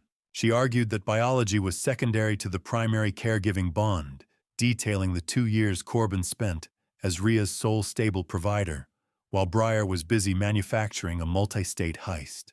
"Biology didn't read her goodnight moon 400 times, Corbin said, as he took the stand. "I did. I am the only father she has ever known, and I am the only one she asks for when she's scared." Then Corbin looked the judge in the eye. He didn't look like my little boy anymore. He looked like a man who would burn the world down for his child. The room fell silent, as a court-appointed advocate added that since her removal, Ria had been calling for Dada incessantly, a detail that landed like a physical weight. But the victory was short-lived. Judge Holloway leaned forward, her expression unreadable, and her voice devoid of sentiment. Mr. Garrison, the law on biological rights is very clear. If Mr. Holt is the father, your psychological bond may not be enough to stop her from being handed to a stranger. I felt the floor drop out from under me, as I realized the kingpin was still holding the high ground from behind bars. The sound of Sarah Brennan's briefcase clicking open was the last thing I heard, before we retreated from the courthouse to find the ammunition we needed to survive it. DNA is just a sequence of proteins, but a fatherhood is built from 3,000 sleepless nights, and I was going to make sure the court felt every single one of them. We couldn't let Marcus Holt's biological claim stand as the final word. Back at the Garrison home, I transformed the dining room into a tactical command center. The smell of printer ink was thick in the air, a chemical sharp contrast to the stale, lukewarm coffee sitting on my desk. Thousands of time-stamped photos and videos were spread across the mahogany table like the fragments of a broken mirror we were trying to piece back together. Ilara sat at the laptop, the sound of her rhythmic typing a constant hum as she meticulously cross-referenced pediatric records and daycare logs. We found that Corbin had attended 100% of Ria's medical appointments, while Breyer was allegedly traveling for business. Every fever, every first step, every nightmare, it was all Corbin. Ilara said, her voice trembling but determined. We aren't just proving he's a dad. Ilara, I replied, staring at a photo of my son holding a sleeping Ria. We're proving she was never a mother. I uncovered an entry twist that made my blood run cold as I dug through Breyer's faked health logs. She had been systematically faking Ria's allergies to peanuts and dairy for over a year, using them as a weapon to restrict Corbin's movements and keep him isolated from his own social circle. It was the ultimate leash. A mother's love is supposed to be a sanctuary. For Ria, it was a ledger. By midnight, I managed to bypass the encryption on Breyer's secondary cloud drive. I sat in my study, my hand steady on the cold computer mouse as I read the archives. The clinical horror of it was staggering. In emails sent to Marcus Holt during the first year of Ria's life, Breyer described the child as a necessary anchor and a long-term insurance policy for the Garrison estate. She called her a leverage unit. My granddaughter was a line item on a spreadsheet to these people. How do you explain to a 2-year-old that her very existence was an investment strategy? I felt a sickening realization wash over me, followed by a surge of righteous anger that cleared the fatigue from my mind. This goes to the judge. Tonight. I won't let them reduce a child's soul to a financial instrument. As I scrolled through the final documents, I found an email from Breyer to the forger that revealed the true depth of her depravity. She had actually spent months looking for a child to adopt through illegal human trafficking channels before deciding to use Marcus as a biological donor because it would look more authentic for the scam. She didn't want a daughter. She wanted a prop that shared the ringleader's genetic code. I found a folder labeled Project Exit and felt the hair on my neck stand up as the screen flickered in the dark room. Breyer hadn't just planned to take Ria to Canada. She had planned to leave her there with Marcus and disappear entirely once the Garrison money was laundered. Ria wasn't even the prize to her. She was just the bait. The meeting with the district attorney's office felt like walking into a storm that was finally blowing in our favor. I carried the weight of the Project Exit files in my mind, but in my hands, I carried the physical evidence of a monster. I stepped into the cold, fluorescent office air, the smell of old file folders and institutional floor wax grounding me as I prepared for the final deep dive into the wreckage Breyer had created. I didn't sit down immediately. I slammed a stack of 4 different birth certificates onto the prosecutor's desk, each one bearing Marcus Holt's name and a different mother's signature, the paper trail of a man who treated fatherhood like a franchise opportunity. The district attorney was a sharp-featured woman who looked like she'd been carved out of Oregon flint, and she handled the stack of fraud reports like she was loading a shotgun. She looked from the certificates to the mugshot on her monitor, where Marcus Holt's smug smile seemed to mock the very concept of justice. My investigative deep dive had yielded a sickening pattern. Holt had fathered 4 other children across Nevada, Arizona, and California, using each one as a biological anchor to claim custody of heirs to wealthy estates. Once the assets were liquidated, he vanished. I discovered that one of those leveraged children had actually been abandoned in a Canadian hospital after the scam collapsed. He doesn't want a daughter, Michelle. I said, my voice low and dangerous. He wants a key to my safe deposit box. He's a biological donor for hire for the ring. 4 kids in 5 years, and he's never paid a dime in support or attended a single school play. How do you define a monster? Is it the person who steals your money, or the one who sires a child just to use her as a crowbar? I watched the DA's face as she absorbed the affidavits I'd collected from the other mothers. The righteous indignation in the room was palpable. We then pivoted to the project exit files I'd recovered from Breyer's Drive. They explicitly detailed Marcus's fee for providing the biological leverage needed for the Garrison scam. The sound of a heavy stapler echoed through the office as the DA began attaching these exhibits to her motion. We're moving to terminate his rights alongside Breyer's, she said, her eyes narrowing as she read the Arizona file. He's not a father. He's a co-conspirator. Make sure the judge sees the Arizona file, I urged. The similarities are chilling. The Arizona child was named Leo. He's 6 now. He still waits by the window for a man who only saw him as a decimal point. I felt a calculated satisfaction as the final nail was driven into the coffin of Marcus's attempt to spite-take Rhea. We were stripping away the legal shield of his biological rights by proving his intent was purely criminal. But then I noticed a detail I had missed in my haste. I realized that Marcus was planning a backup move, a lawsuit for grandparental alienation to secure a monthly settlement even if he lost custody. The greed was bottomless. The DA looked up from the Arizona file, her eyes narrowing as she pointed to a handwritten note in the margins. Thane, there's a note here. Marcus wasn't just working for Breyer. He was working for someone else, someone who's been inside your police department. The morning of the final hearing felt like the air before a lightning strike, heavy with the scent of rain and old wood. The Multnomah County Courthouse was a fortress of polished granite, but inside it smelled of furniture polish and the quiet, desperate hope of people whose lives had been picked apart by the law. The gavel didn't just fall. It sounded like a door slamming shut on a decade of shadows as I took my seat behind Corbin, my hand resting on his shoulder like an anchor in a rising tide. The room was deathly quiet, a sharp contrast to the chaotic swarm of reporters outside who were still picking over the bones of our family name. Sarah Brennan stood and began the final evidence dump, her voice a surgical instrument that left the defense no room to bleed. She presented the definitive proof of Marcus Holt's serial fatherhood for fraud schemes, connecting the dots between Breyer's fake identity and the biological exploitation the ring had perfected. I watched the district attorney lean in as Sarah detailed how the mole inside the department had attempted to shred the Arizona files that very morning. They hadn't counted on my habit of keeping redundant digital backups. My logs had caught the tampering in real time. Your Honor, we aren't looking at a mother and father. Sarah said, her eyes fixed on Judge Holloway.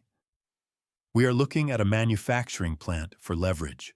The state rests, but this child's life is just beginning to breathe. Silence. It's the loudest thing in a courtroom when a man's life is returned to him. I felt the tension in Corbin's back, a rigid line of muscle that had been holding him together for months. Judge Holloway didn't look up for a long time, her eyes scanning the mountain of evidence we had built. When she finally spoke, her summary was scathing. She spoke for 15 minutes about the fundamental violation of a child's right to safety, her words falling like stones into a still pond. She formally terminated the parental rights of the woman known as Briar Vane and the biological donor Marcus Holt. The judge invoked the best interests of the child standard, her gaze softening only slightly as she looked toward my son. Mr. Garrison, the law finally recognizes what you've known for 2 years. You are her father. Parental rights are not a weapon to be wielded by the predatory. How do you quantify the weight of a burden you didn't know you could carry until it was finally lifted? I saw Corbin's head bow, his shoulders finally shaking with a silent, tear-streaked catharsis.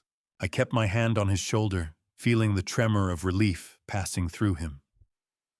As the bailiff stepped forward, the cold glint of handcuffs caught the light. Briar was let out, her face a mask of feral hatred. As she passed me, she leaned in, her voice a low, venomous hiss. You think you won. Thane Vernon wasn't just some fool I groomed. He was in deep to Marcus's guise for gambling debts long before I ever met your son.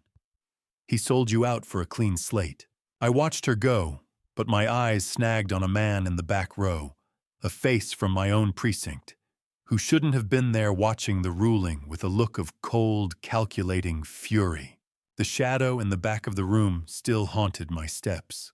The walk out of the Multnomah County Courthouse felt different than the walk in the air, was thinner, cleaner, but the shadow in the back of the room still haunted my steps. I couldn't shake the memory of that face, a cold fixture from my own precinct watching our victory, like it was a personal insult. 3 months later, the Oregon rain had softened into a mild September drizzle. Adoption isn't just a legal filing. It's a soul-level correction of a biological error. And as I watched Corbin straighten Ria's dress in the quiet hallway, I saw a man finally reclaiming the piece of his heart that a thief had tried to monetize. We were back for the final decree, the formal closing of a wound that had nearly bled us dry. The atmosphere in Judge Holloway's private chambers was intimate, a sharp contrast to the clinical brutality of the trial. Ilara stood beside me, her hand resting on my arm, while Ria explored the thick rug with a curiosity that made the heavy mahogany furniture seem less imposing. During the ceremony, my phone buzzed with a message from Michelle. I felt a chill that had nothing to do with the air conditioning. She had identified the man from the back row. As a former internal affairs investigator, I had forced out of the department years ago for ethical breaches. The grudge wasn't just professional. It was a decades-old poison that had found a new vessel in Briar's ring. I'm not taking her in because I have to. Your Honor, Corbin said, his voice echoing with a quiet, resonant strength. I'm taking her in because I'm the only one who truly has. She's been a garrison in her heart for a long time. Today the ink just catches up. The court-appointed advocate gave a glowing report describing a stability in our home that Briar had spent years trying to dismantle. Ink. It's so thin, yet it weighs more than blood when it's drying on an adoption decree. I watched Judge Holloway reach for a specialized silver pen, the metal glinting under the warm office lights. The scratch of the fountain pen on thick parchment was the most beautiful sound I'd heard in years, a rhythmic final punctuation mark on my son's ordeal. Congratulations, Mr. Garrison, the judge said, handing the document to Corbin with a rare, genuine smile. You are her father, in every sense the law and the heart allow. Corbin held the paper with a reverence usually reserved for religious texts, his eyes shining as he looked down at the daughter who was now and forever his. Thank you, Your Honor, he whispered, for everything. I felt an immense surge of pride, but my detective's instinct remained a jagged edge beneath my suit jacket. Can a man ever truly retire?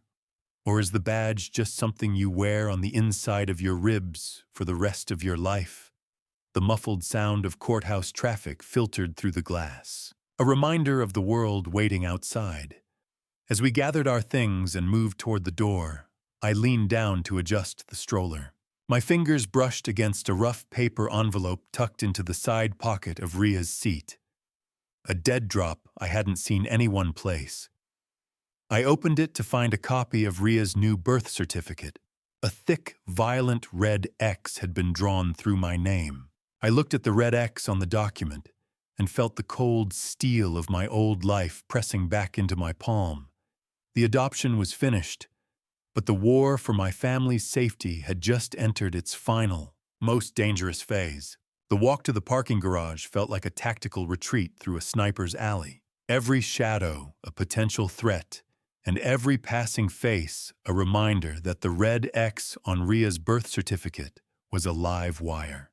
I spent the next few weeks in a state of controlled hypervigilance, but today I had to put the badge back on, if only in spirit. Justice in a federal courtroom doesn't move with the speed of a bullet. It moves with the crushing, inevitable weight of a glacier, and today the ice was finally set to break. I sat in the gallery of the Portland Federal Courthouse, the echoing footsteps in the marble halls, a rhythmic precursor to the reckoning.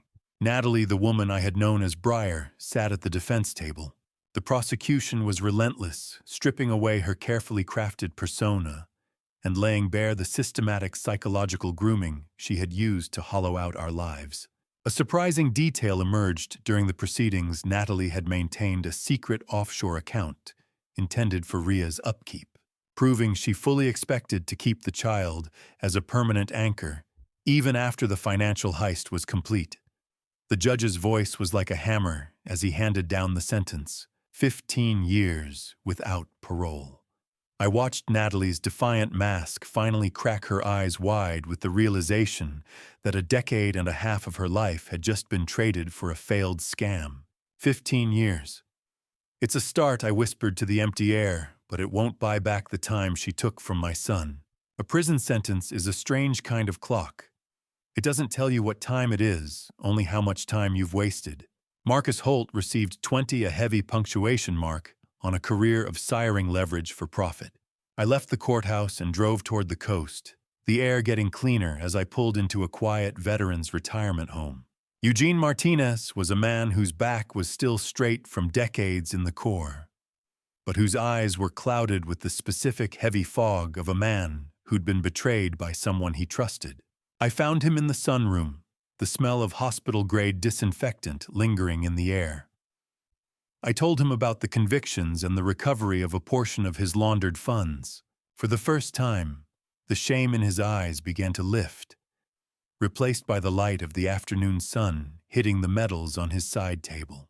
"They're going away for a long time, Eugene," I said, resting a hand on his arm. "You were the one who gave us the first thread." "I didn't care about the money as much as knowing I wasn't crazy," he replied, his voice thick with emotion. "Thank you, Detective. Redemption isn't a check in the mail. It's the ability to look at your own reflection without flinching." As we spoke, Eugene reached into his pocket and pulled out a small, weathered coin. "It's a St. Gaudens," he said, handing it to me. "Natalie gave it to me during our first meeting. It's real." I felt the heavy gold coin in my hand and realized she'd made a sloppy mistake. She'd accidentally traded a real asset for a lie, and that single slip had led us straight to her door. I walked Eugene back to his room, but as I reached the lobby, I stopped. Outside, a black sedan with government plates was idling at the edge of the parking lot. Through the tinted glass, I saw the glint of a familiar face. The man from the precinct was inside, his eyes fixed on me with the cold, silent promise of a debt yet to be settled. The smell of slow-roasted garlic and rosemary shouldn't feel like a victory, but in a house that had been treated like a crime scene for months, it was the scent of a ceasefire. I stood by the kitchen counter, my movements practiced and calm, as I peeled the potatoes for our first Sunday roast since the scandal began. The drive home from Eugene's home had been a slow-motion scan of every rearview mirror, every intersection, and every shadow, but the hypervigilance was beginning to find its floor. I watched Ilara move with a grace that had been brittle for too long. "Pass the twine, Thane," she said, her voice finally losing that sharp, guarded edge. Let's focus on dinner, not the front gate. I handed her the roll, glancing toward the living room. Corbin was on the rug, his face lit by the golden Sunday afternoon light. He was laughing a real deep-bellied sound as Rhea built a crooked tower of blocks. "He looks lighter, doesn't he?" I whispered to Alara. "Like he's finally stopped waiting for the floor to drop." I'd officially filed the evidence against the precinct mole with the FBI that morning, ensuring the man in the black sedan would be answering to his own internal affairs investigation before the roast even hit the oven. I had turned the tables for good, and the satisfaction was a quiet, steady warmth in my chest. Steam rose from the gravy boat. For a second, it looked like the fog over the Willamette. But this time, nobody was hiding in it. We moved to the dining room, the table set with the good china that had survived the storm. The taste of home-cooked comfort was a revelation after months of bitter coffee and courthouse sandwiches. I touched the silver gravy boat, feeling its solid, cool weight. Midway through the meal, a silence fell over us, but it wasn't the heavy, suffocating kind we'd grown used to. Rhea suddenly dropped her spoon, her wide, clear eyes fixing on Corbin. She reached out a small, chubby hand and gripped his thumb. "Dada!" She chirped, her voice ringing through the room like a bell.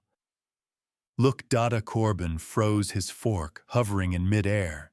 I saw his eyes glisten as he dropped his gaze to the child he had fought so hard to keep.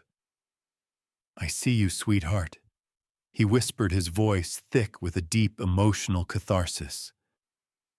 "I've got you." Is a family defined by the blood that flows through their veins, or by the courage it takes to stand at the stove and cook for the people you saved? I knew the answer as I watched them. The real resolution hadn't happened in Holloway's chambers. It happened right here in the quiet space between a father and a daughter. As we finished, Rhea wiggled out of her chair and crawled toward the radiator in the corner. She reached into the narrow gap behind it and pulled something out, her face triumphant. She toddled back to Corbin and dropped a small, glinting object into his palm. It was his missing wedding ring, the one Breyer had made him believe he'd lost during her months of gaslighting. The house was finally giving up its secrets, clearing out the last of the poison. I looked out the window one last time as the sun dipped below the trees, and for the first time in 30 years, the black sedan wasn't there. Only the quiet, golden light of a life reclaimed. The sound of the front door locking for the night was the final punctuation mark on a story that almost ended in silence. I watched the banking portal screen transition from a warning red to a steady, rhythmic green, the digital pulse of a life's work finally returning to its rightful owner. I sat in the study, the digital ping of a successful bank transfer sounding like a chime of liberation. Corbin sat across from me, the light of the monitor reflecting in eyes that finally looked clear of the fog. Stephen Gallagher was on the speakerphone, his voice carrying a rare note of professional satisfaction. Through the federal seizure of Marcus Holt's laundered accounts, they had managed to claw back 90% of the funds Breyer had siphoned. "It's back, son," I said, leaning back in my chair. "Every penny they tried to turn into a ghost is solid again." Corbin didn't look at the numbers. "I don't care about the ledger, Dad," he replied. "I just care that she can't use them to find us anymore." Stephen then delivered an entry twist that made us both pause. The federal interest added from the seized criminal assets had actually left Corbin with a small surplus, a tidy sum that would serve as the foundation for Rhea's college fund. We spent the next hour reviewing the new legal safeguards, a fortress of trusts and alerts that ensured no single person could ever hollow out our lives again. Money is just paper and pixels until someone tries to use it as a knife. Then it becomes the most dangerous thing in the room. I felt the weight of the protection I'd provided, a heavy but necessary mantle. Later that afternoon, I carried a heavy canvas bag of coins down to my garage workshop. The smell of ozone and old metal met me as I fired up the induction furnace. I watched the fake gold eagles and lead-core Morgans lose their shape, the microscopic tooling marks of the ghost watermark melting into an unrecognizable slag. The roar of the induction furnace was a cleansing sound, the sight of glowing molten metal a visual representation of the truth burning through a mountain of deception. "You look like gold, but you're just lead and greed," I muttered, watching the lies liquefy. Dust to dust. Lie to lie. Fire is the ultimate auditor. It doesn't care about your story, only your substance. As the metal cooled into a worthless gray lump, I reached for the very last fake coin case at the bottom of the bag. Inside, tucked behind the felt lining, I found a tiny, real lock of hair, Ria's first haircut. My hand froze on the cold casing. It was a final, confusing fragment of a woman who was a monster, but perhaps for one fleeting minute had tried to be a mother. It was a piece of Natalie that Corbin never knew existed. I looked at the lock of hair, then at the orange glow of the furnace. I tossed the lock of hair into the furnace and watched it vanish in a puff of white smoke, finally erasing the last link to the woman who never existed, but whose wake we would be sailing through for the rest of our lives. The protection of the Garrison legacy was no longer a mission. It was a settled fact. As the metal hardened into a dull, honest weight, I realized the ghosts were finally gone. I stood at the edge of the Pacific, the salt spray stinging my eyes as I scattered the last of Eugene Martinez's ashes into the gray surf, the final debt paid to a man who died knowing he wasn't a fool. The sound of crashing waves against the jagged Oregon cliffs provided a rhythmic, mournful salute to a Marine who had spent his final days fighting a war he never expected to face in his own living room. The smell of sea salt and damp sand filled my lungs, a cleansing contrast to the ozone and melting lead of my workshop. Carrying out Eugene's final wish felt like closing a circle I hadn't realized was open.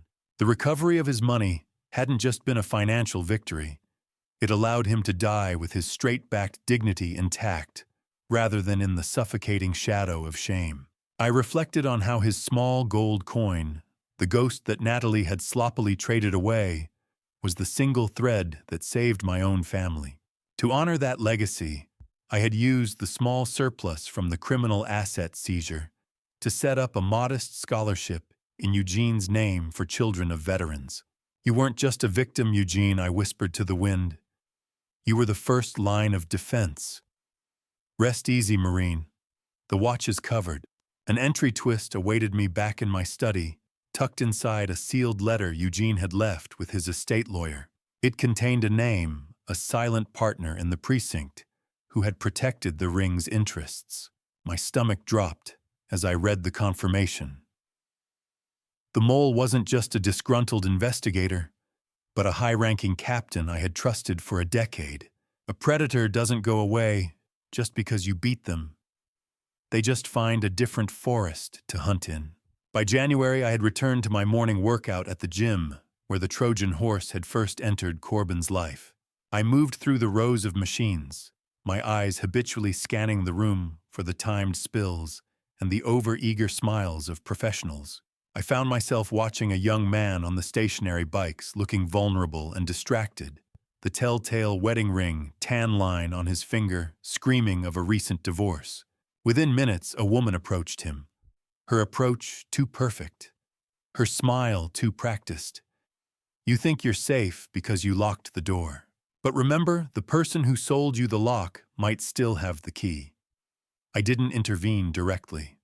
I wasn't that man anymore.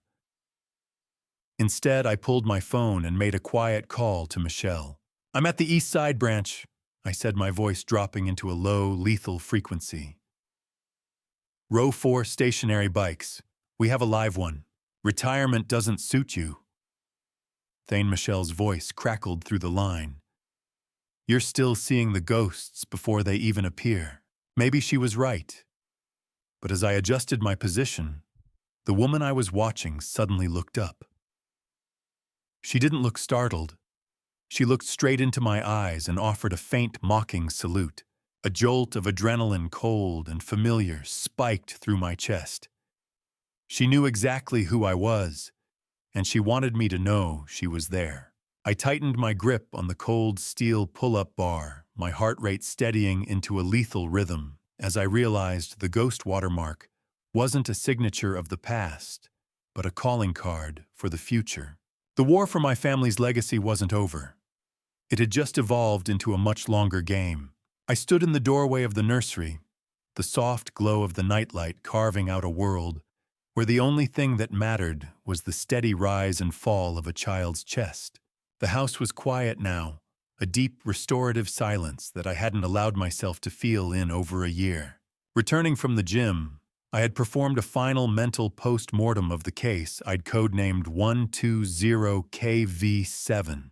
It was a textbook study in a new kind of warfare. The anatomy of the con was a triple-threat emotional grooming to lower the defense's financial isolation, to cut off support, and the weaponization of shame to ensure silence. We all missed the red flags initially, the aggressive refusal of medical history, the artificial urgency of investment windows, and the scrubbed digital footprints. They don't steal your money first. They steal your sense of reality. If the deal requires you to keep it a secret from the people who love you, it's not a deal. It's a trap.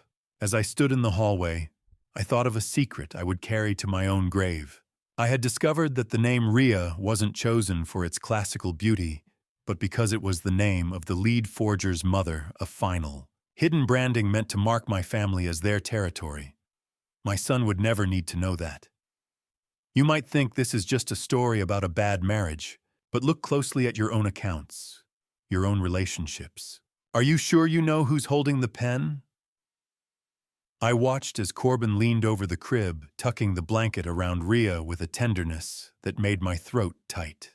The smell of lavender and baby powder was thick in the air, drifting over the faint hum of a white noise machine. She's sleeping through the night now, Dad Corbin whispered, turning toward me as I stepped into the room. The golden rectangle of light from the hallway caught the peace in his eyes. No more sedatives, no more bad dreams. Just sleep.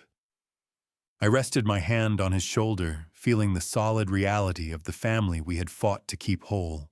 Children are innocent, Corbin, I said, repeating a Vietnamese proverb my old partner used to say. Children are innocent. They bear no guilt for the sins of those who brought them into the world. She was the anchor they used to try and drown us, but she's the only reason we learned how to swim. She was born into a web of digital ghosts and professional lies, but tonight she was just a little girl safe in her own bed. Blood doesn't make a father. Fear doesn't make a home, only the truth does. We stood there for a long time, two men watching over the only pure thing to emerge from the wreckage. I eventually retreated to my study, the floorboards silent under my feet. I opened the heavy oak desk and reached for the cold metal handle of the bottom drawer. I placed my retired badge inside, setting it right next to the recovered St. Gaudens gold coin Eugene had given me. I realized then that my true legacy wasn't the thousands of files I'd closed or the criminals I'd put behind bars. It was the two people sleeping down the hall. I closed the nursery door and walked toward the stairs, the house finally silent. But in the back of my mind, I was already drafting the first line of the next file. Looking back at this family story, I realize I almost let my hunger for a peaceful retirement blind me to the predator circling my son. I was so focused on trusting the surface that I nearly missed the rot underneath. Don't make my mistake. Never trade your instincts for the comfort of avoiding conflict. The moment something feels off in your family story, investigate it. Your gut is often smarter than your hope. This journey of dad revenge taught me that protection isn't just about locked doors and security systems. It's about staying vigilant, even when love makes you want to look away. The hardest part of dad revenge wasn't gathering evidence or coordinating with the FBI. It was accepting that evil doesn't always look like a monster. Sometimes it looks like the person passing you the potatoes at Sunday dinner. My dad revenge wasn't about anger. It was about refusing to let my son's kindness be weaponized against him. The lesson is simple. Predators count on your politeness, your desire to avoid drama, and your fear of being wrong. Break that pattern.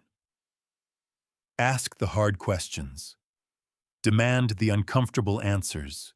I believe the Lord's timing brought the truth to light just before the shadows could consume us entirely. Faith and vigilance aren't opposites. They're partners in protecting what matters most. Thank you for walking with me through every twist of this journey. I'd genuinely love to hear from you in the comments. What would you have done if you found yourself in Corbin's position? Discovering the person you loved was a stranger. Your perspective means everything to me. If this family story resonated with you or made you think differently about trust, please consider subscribing so you won't miss the stories ahead. A gentle reminder, while inspired by real patterns of financial fraud and family betrayal, certain elements have been dramatized for storytelling impact. If this narrative style isn't your preference, feel free to explore other content that better suits your taste.